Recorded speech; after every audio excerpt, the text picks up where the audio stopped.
Hello mga mare, so ngayong araw papakita ko sa inyo at samahan nyo din ako magluto ng tinola. Ganyan yung, syempre may kanya-kanya din tayo mga way sa pagluluto ng tinola. So ipapakita ko lang sa inyo kung ano yung way ko sa pagluto ng tinola. So ayan, binabalatan ko na nga yung papaya. Tsaka medyo hinog na yung ating papaya mga mare, kung nakikita nyo. $1 din ang presyo mga mare. Sa ibang bansa ka mare, mahirap talaga makahanap dito ng gulay na presko. Mas maganda talaga kung may tanim kayo sa gilid ng inyong bahay o bahay ng employer nyo, ano. So yung papaya na yan mare, binili pa namin yan dun sa Manama. So ayan na nga, at tapos na natin na i-slice mga mare. Oh, 'di ba? Medyo hinog na siya at umpisahan na natin balatan yung ating luya. Pero hindi talaga ako masyado nagbabalat ng luya mga mare. Kasi sayang naman ano, 'di ba? Tinatanggal ko lang talaga yung mga ano-ano niya talaga, yung kunot-kunot na ano na balat. Kaimportante talaga pag magtitinola tayo mga mare, kailangan may luya. Pangtanggal ng lansa yun eh. So ayan na nga, at dyan na yung ating may malunggay din tayo mga mare. So importante din kung walang dahon ng sili sa tinola, pwede rin tayong gumamit talaga ng mga yung dahon ng malunggay. Tsaka na-slice ko na din pala yung aking mga mare, sibuyas, at naka-ready na din yung tanglad, o diba? Lemongrass, onion, at saka gay din ako ng bawang mga mare kasi gagamitin ko mamaya, kasi igigisa ko pa muna yan mare. Depende na din sa inyo kung anong klase din talaga yung luto nyo mga mare. Kanina ko pa talaga din tinitignan itong aking manok. Aking manok. Ang arte. Ang mga mare, late ko na nilabas sa freezer mga mare. Nag-yellow pa. Inaantay ko, kaya nga ni-ready ko na. Una ko nang ni-ready. So medyo okay na siya mga mare. Pero may mga konting yellow pa yan mga mare. Kailangan ko na nga talagang umpisahan mga mare, kasi maggagabi na nga talaga dito. At kakain na din kami maya-maya. So sakto din naman mga mare, may bisita yung aking alaga. Isa galing pa yung kanyang bisita, galing Dubai pa. So sakto nagluto talaga ako ngayon. So matitikman din nila yung luto sa atin, di ba? So ayan, nag-start na nga talaga ako mga mare. At mag-gisa na nga tayo ng ating mga lamas. Mga lamas, ang arte. Magigisa lang. Ayan, kung makikita nyo mga mare, yan. Lagay na natin yung ating sibuyas. Saka syempre, sasama ko na dyan yung ating mga mare, luya. Para talaga mas mabango at mas masarap yung ating niluto. O diba?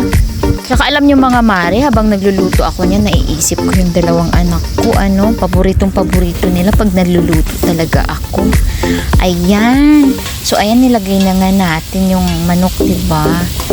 Yan, medyo hindi ko na ipapakita ang paglagay ko ng sabaw mga mare, kasi hirap na din ako sa pagbibideo niyan mga mare. Wala tayong photographer. Wala tayong videographer mga mare. Sariling sikap lang to mga mare. So ayan na nga mga mare, at nilagyan na nga natin ng sabaw kanina, at saka sabay na din ang paglagay ng tanglad, yung lemongrass, para talaga siya mas mabango at mas masarap talaga pag nilagay mo na siya agad, para masabay sa pagpapakulo doon sa mga mare, doon sa chicken, diba? O chicken, ang arte. O ayan na nga mga mare. So kailangan ko talaga maglagay ng paminta mga mare. Dinudurog ko pa siya para talagang mas lalong masarap yung ating tinola. So ayan na nga mga mare, at ilalagay na nga natin sa ating ginawang tinola. So, dito sa pag-voice over ko mga mare, medyo mahangin sa labas, kaya kung baka may naririnig kayong mga medyo maingay, dito lang ako sa tabing dagat.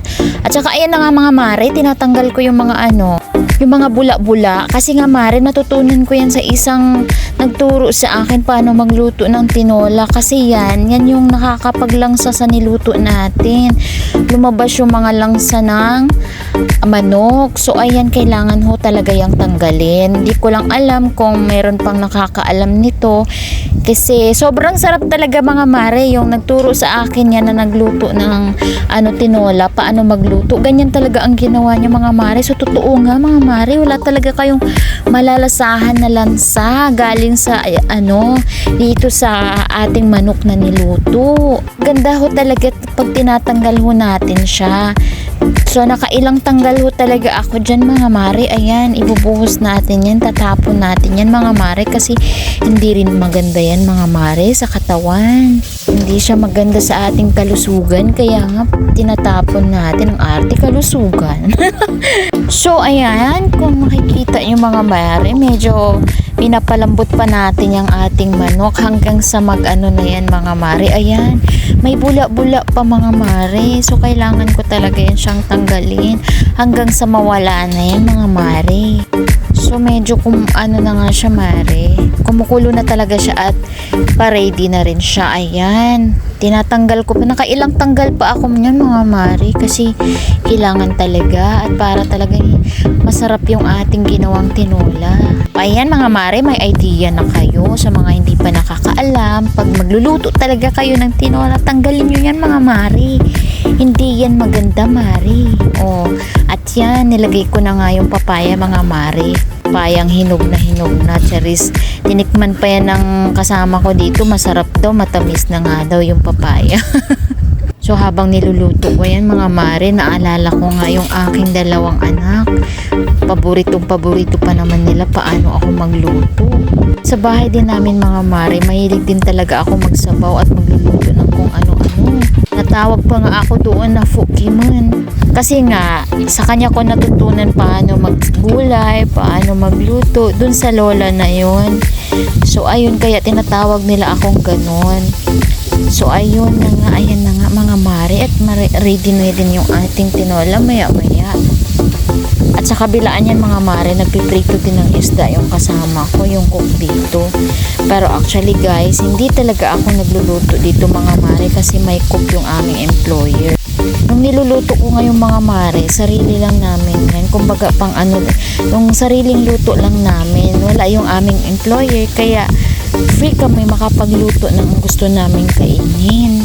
Kasi nga naman pag dito yung amo namin, pwede naman kami magluto, kaya lang kailangan talaga magpaalam pa muna sa kanya. Kasi medyo nga masilan yung aming amo pagdating sa mga pagkain. Nagluluto kami ng sarili namin. So ayan, at ready na nga mga mare.